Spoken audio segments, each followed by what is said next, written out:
Bonjour à tous et bienvenue dans cet épisode spécial du Filmonaute. Faire le bilan d'une année de cinéma, c'est un peu comme tisser un fil pour relier des œuvres de tous horizons qui se retrouvent pourtant dans le même bateau, celui des fameux top 10 de fin d'année. Seulement voilà, la limite de l'exercice coïncide toujours avec le temps qui nous manque pour voir tous les films susceptibles d'intégrer nos listes. Par ailleurs, en ce qui me concerne, un simple top 10 correspondrait à une vaine tentative de classer définitivement une sélection qui pourrait varier d'un jour à l'autre selon tout un tas de paramètres. Alors, je vous propose une alternative. Plutôt que de dresser une liste, rassemblons des fragments de 2023. Des moments de cinéma, un plan par-ci, une scène par-là, des gestes qui parfois se font écho, de quoi constituer une sorte de capsule temporelle à exhumer dans les années à venir pour ne pas oublier ce qui nous a émus à un moment précis de notre vie de cinéphile. Si tout le monde est prêt à regarder dans le rétroviseur, allons-y sans plus tarder.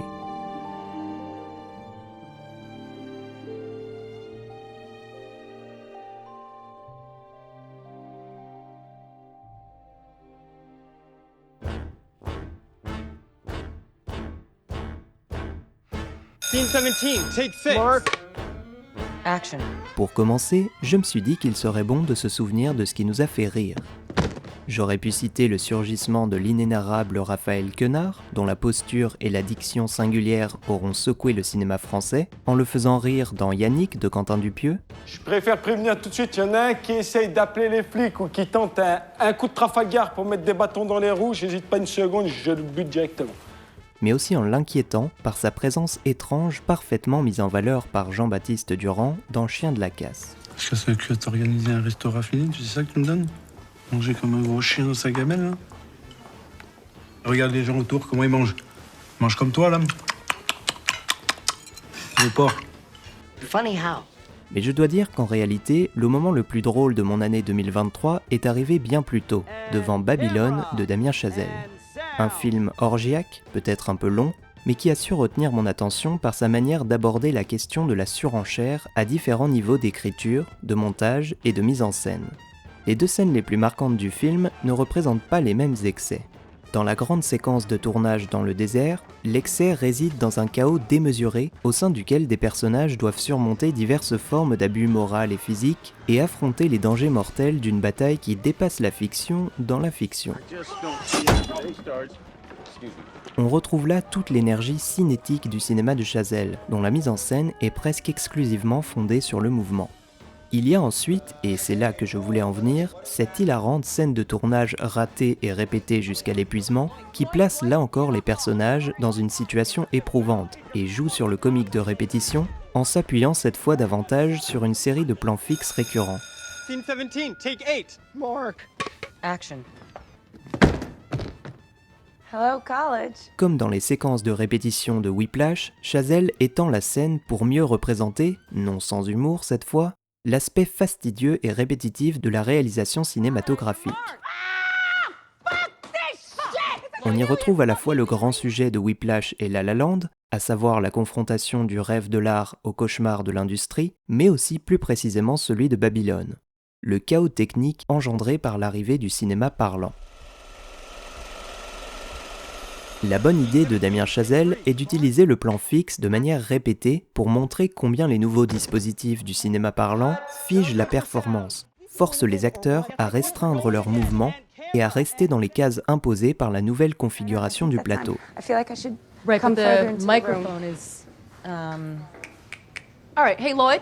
Et ce qui fonctionne très bien dans la mise en scène comique de cette séquence, c'est justement l'irruption du mouvement. La caméra suivant le corps libéré des personnages entre les prises, personnages auxquels on s'identifie d'autant plus qu'on subit comme eux la crispation liée au tournage. Et je crois que c'est ce moment précis, ce plan en caméra portée suivant la crise de nerfs de PJ Byrne, qui m'aura fait le plus rire en 2023. Who sneezed? Who the fuck sneezed? Kike nose, himey hole, piece of mongoloid shit! I see you. Oh, I see you right there, you little shy lost face. Je prends la parole parce que là, bon, prenez pas mal, hein, mais pour moi, c'est pas du tout divertissant le spectacle là, donc. Oui, désolé Yannick, mais le rire, ça ne se commande pas.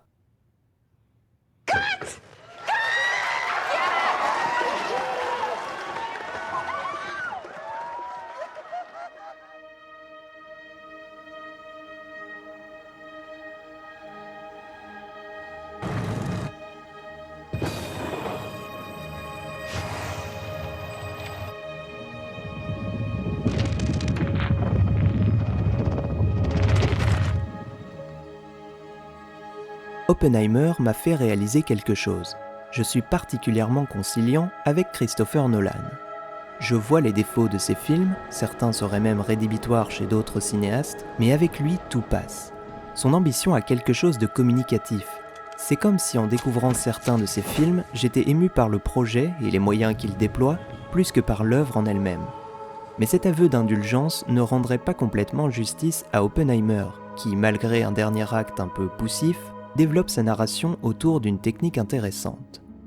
Une technique qui est la preuve la plus éclatante de l'influence qu'a eu Terrence Malick sur son cinéma, le montage séquence. Le montage séquence consiste à condenser en quelques plans des actions ou des événements qui se produisent sur une période de temps relativement longue. On emploie cette technique pour définir le ton d'une période souvent transitoire pour les personnages, ou une succession d'actions répétitives mais fondamentales pour la progression du récit.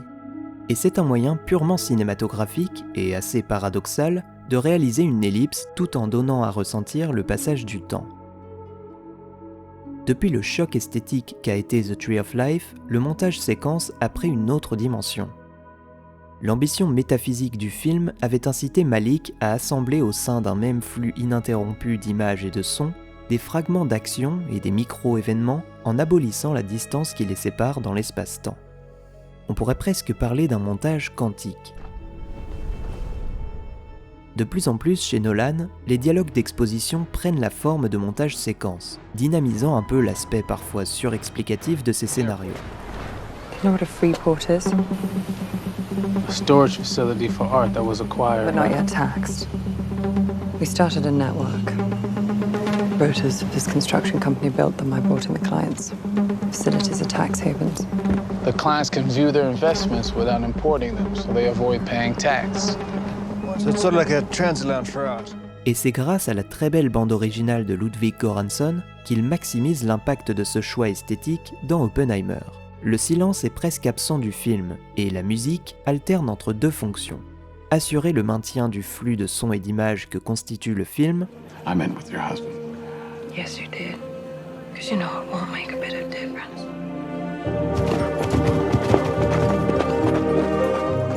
Why did you marry him? I was lost and he was kind. Et souligné par des effets de décrochage et de réajustement rythmique, la manière dont l'excitation de la théorie se heurte sans cesse aux échecs de son application, jusqu'à ce que la magie opère.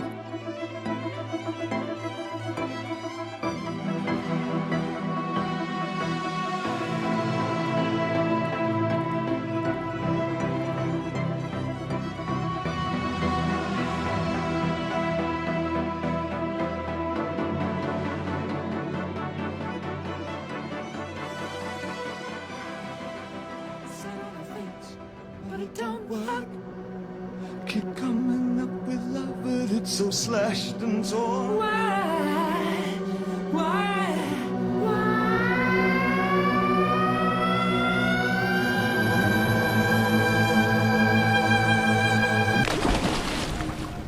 The proper dive, so. I told you, I can't. Il aura fallu que je revoie After Sun plusieurs mois après l'avoir découvert en salle pour comprendre à quoi tient l'émotion qui m'a gagné comme beaucoup d'autres spectateurs lorsque s'est achevé le premier film de Charlotte Wells. La sensation de calme et de sérénité qui se dégage d'After Sun est trompeuse. Revoir le film en connaissant sa fin a quelque chose d'anxiogène, car le sujet de la cinéaste n'est pas tant celui du souvenir, qui serait peut-être celui d'un film plus nostalgique, mais plutôt celui des efforts parfois douloureux qu'il faut produire pour préserver ce souvenir. Quelle idée merveilleuse d'avoir choisi une discothèque pour figurer l'espace mental dans lequel survit l'image du père. Ou plutôt une image, celle que Sophie pourrait habiter avec lui si seulement la mémoire n'était pas si lacunaire et le mal-être du père si énigmatique pour la petite fille qu'elle était alors.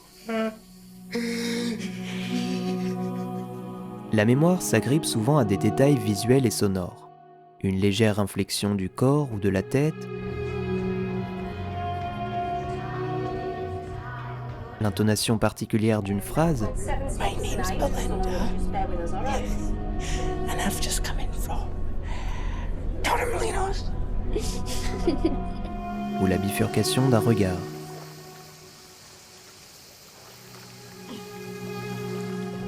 Le contexte de formation du souvenir, la situation à laquelle il est associé, ne s'efface pas avec le temps, mais ces détails, en revanche, sont fragiles. Cette danse avalée par l'obscurité et découpée par les stroboscopes figurait déjà parfaitement ce qui fait obstacle à celui ou celle qui cherche à protéger un souvenir. Mais Charlotte Wells est allée plus loin, dans ce qui est peut-être la plus belle scène musicale de l'année. Lorsqu'ils ont enregistré Under Pressure dans les studios Mountain à Montreux, David Bowie et Freddie Mercury ont improvisé leur partie vocale chacun de leur côté, sans entendre la voix de l'autre. Réunis pour l'éternité dans une chanson qui ne témoigne pas des tensions personnelles ayant agité l'enregistrement, mais simplement d'un moment précis dans lequel chacun a miraculeusement trouvé sa place. Deux voix qui dialoguent à l'aveugle, séparées par un mur que seule la musique fera tomber.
Choisir un moment marquant de Beau is Afraid était un véritable crève-cœur. J'aurais pu vous parler de son premier acte complètement délirant, qui matérialise toutes les angoisses de Beau dans un cadre apocalyptique, de l'atmosphère étrange et envoûtante du long souvenir d'enfance sur le ferry, She's very pretty. Very natural. des multiples ruptures de ton qui mènent au climax au moment du retour au foyer familial, qui m'a d'ailleurs rappelé le magnifique « Je veux juste en finir » de Charlie Kaufman, de cet épilogue stupéfiant qui renverse une dernière fois le film dans une version cauchemardesque du Truman Show, ou plus généralement de la virtuosité de mise en scène d'Ari Aster. Mais tout cela nécessiterait un épisode entier, alors gardons nos idées au chaud pour plus tard et soyons raisonnables. Si je ne devais en retenir qu'une séquence, un moment de cinéma qui condense toute la poésie et l'ambition esthétique et narrative du film, je revisiterais sans doute inlassablement ces 10 minutes de mise en abîme hypnotique en plein cœur du film. Je n'emploie pas le terme hypnotique au hasard, car la scène est de toute évidence pensée pour plonger le spectateur dans un état second, quelque part entre l'éveil et le sommeil. Tout commence avec un geste mécanique qui donne une pulsation régulière mais discrète à l'ambiance sonore.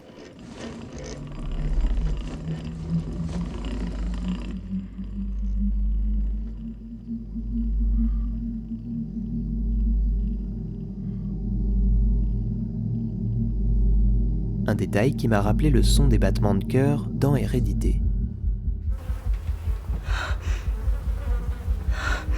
Nous sommes ensuite bercés par la voix angélique de la comédienne Maeve Beatty, qui m'a fait penser à celle de Cate Blanchett dans le prologue du Seigneur des Anneaux. You will walk many miles. Dozens will become hundreds. Hundreds will become thousands. Et puis il y a la modulation des décors, permise par la rencontre de l'animation et de la prise de vue réelle, grâce au soutien de Cristobal León et Joaquín Cosiña, brillants réalisateurs du très anxiogène La Casa Lobo.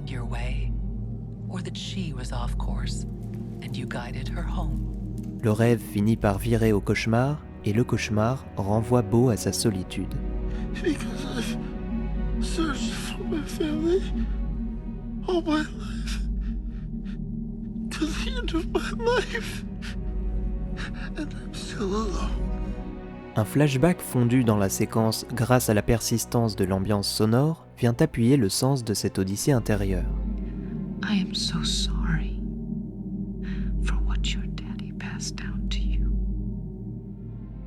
le récit d'une vie anéantie par la présence étouffante d'une mère au comportement toxique, figure déjà représentée par Astor dans Hérédité et Munchausen.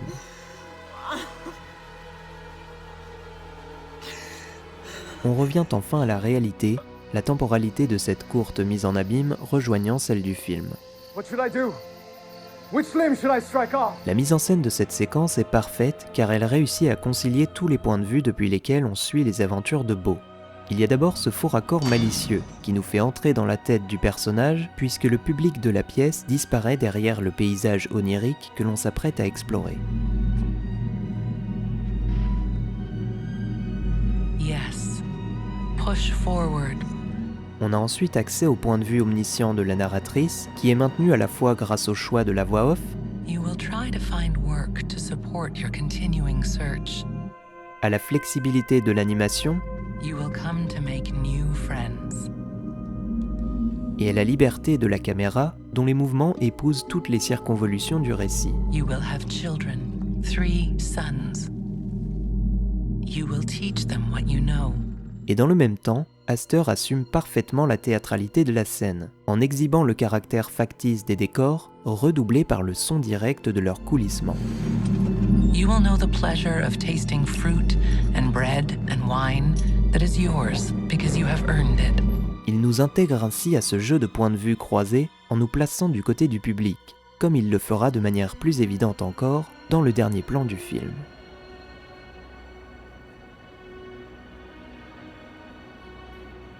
En somme, on peut dire qu'il s'agit d'une parfaite synthèse du projet esthétique du cinéaste qui multiplie les perspectives comme peu d'autres en sont capables aujourd'hui à Hollywood. Finally, when you are old and frail, you will collapse in exhaustion.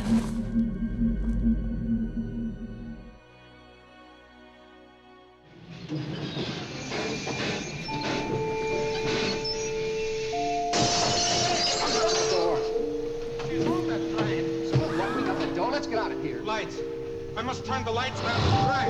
Crazy lump, give me that wheel. We're going to end the flight. Ce n'était peut-être pas une évidence, mais pour moi, il y a dans Anatomie d'une chute et The Fabelmans 2 scènes qui se font écho par le rapport à l'image qu'elles évoquent. Celui de l'image comme enregistrement du réel, offert comme preuve au personnage ou au spectateur. Dans le film de Spielberg, c'est bien sûr la très belle scène de montage au cours de laquelle Sammy découvre la liaison entre Benny et sa mère. Les rushs bruts, encore épargnés par la reconfiguration subjective du montage, ont un effet de choc sur Sammy. C'est l'image projetée a posteriori, avec toute la distance que les appareils imposent aux yeux de celui qui regarde, qui révèle ce qui était dissimulé dans l'intensité des moments vécus collectivement au présent. Cette image, comme témoin d'une vérité qu'on aimerait ne pas voir, est récurrente dans le cinéma de Spielberg. Watch the lightning. Keep watching the lightning. Mais jamais elle n'avait été aussi émouvante que dans cette séquence qui puise dans l'histoire intime du cinéaste. Dans le film de Justine Triet, le fragment de réel enregistré est aussi un moment d'intimité. Une dispute, cette fois, qui s'intensifie de manière progressive. Too much time, too many concessions. I want this time back. And you owe it to me. Be fair. I'm sorry, but no, are you insane? I don't owe you anything. La différence principale entre cette séquence et celle de Spielberg, c'est le destinataire de l'image. Si celle de The Fabelmans était avant tout une révélation pour Sammy, celle d'Anatomie d'une chute est réservée à ses spectateurs. I don't have a notion, I don't give a fuck about couples, really. Car il s'agit d'une représentation visuelle de l'enregistrement sonore diffusé dans la salle d'audience pour les personnages. La séquence audio est la seule matière à laquelle ont accès celles et ceux qui doivent juger de la culpabilité ou de l'innocence de Sandra dans l'affaire du meurtre supposé de son mari. Sauf pour nous spectateurs, qui avons accès aux images. You really have no shame. That's a superpower. Pas à toutes les images cependant. Et la réalisatrice nous fait partager le point de vue de la salle en quittant cette mise en image à un moment précis. I can't stand any more of your fucking eyes! You're violent! Alors on pourrait se dire qu'il s'agit simplement d'une manière d'entretenir un suspense qui doit se maintenir jusqu'au bout, comme dans tout bon film de procès. Bon. Mais je trouve personnellement que la démarche de Justine Triet est bien plus forte que ça. Ce choix esthétique fait de nous des spectateurs responsables, car nous avons un avantage sur les personnages qu'il faut savoir employer à bon escient. Chaque réplique qui fait avancer le dialogue sonne comme une question adressée au spectateur, libre d'interpréter et de remettre en cause des images qui ne sont produites que pour lui. I'm the one frustrating It's you. not about who's blaming who or who's frustrating who. The frustration is there and we're both dealing with it, you see. Le même dispositif reviendra dans le témoignage du fils malvoyant qui rapporte un dialogue capital avec son père, à nouveau mis en image par Justine Triet. Moi je voulais pas qu'il dise ça. Je voyais que Snoop allait déjà mieux, qu'il était pas si vieux, qu'il était jamais tombé malade. Mais la cinéaste a toujours l'intelligence de clarifier la diffusion et la réception d'informations par ses choix esthétiques. Ici, bien que le spectateur ait à nouveau accès aux images, c'est bien la voix de l'enfant qui rapporte le discours de l'adulte, nous plaçant à nouveau dans cet espace inconfortable mais responsabilisant, quelque part entre notre position de spectateur et celle des personnages témoins. Il est peut-être fatigué, hein. S'occuper toujours des autres. Peut-être qu'un jour il n'en pourra plus. Si le geste de Justine Triet est au service de la dissection presque objective du couple, impliqué par le procès, celui de Spielberg est à première vue plus subjectif, cherchant à consolider un lien émotionnel avec le personnage. Mais il ne faudrait pas oublier qu'on parle bien de la subjectivité d'un cinéaste en herbe, dont le petit film de famille révèle la puissance de figuration et de manipulation du 7e art. Une puissance à ne pas sous-estimer et à réinterroger devant chaque film, certains nous y invitant parfois avec autant d'intelligence que de sensibilité.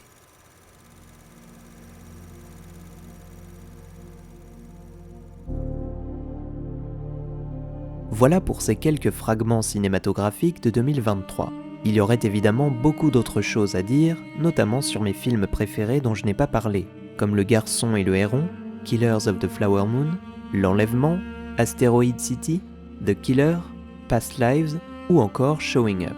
J'espère néanmoins que ce coup d'œil rétrospectif vous aura plu et aura su raviver en vous quelques émotions que nous aurions partagées devant ces films. Sur ce, je vous souhaite à toutes et à tous une excellente année 2024 et je vous dis à bientôt.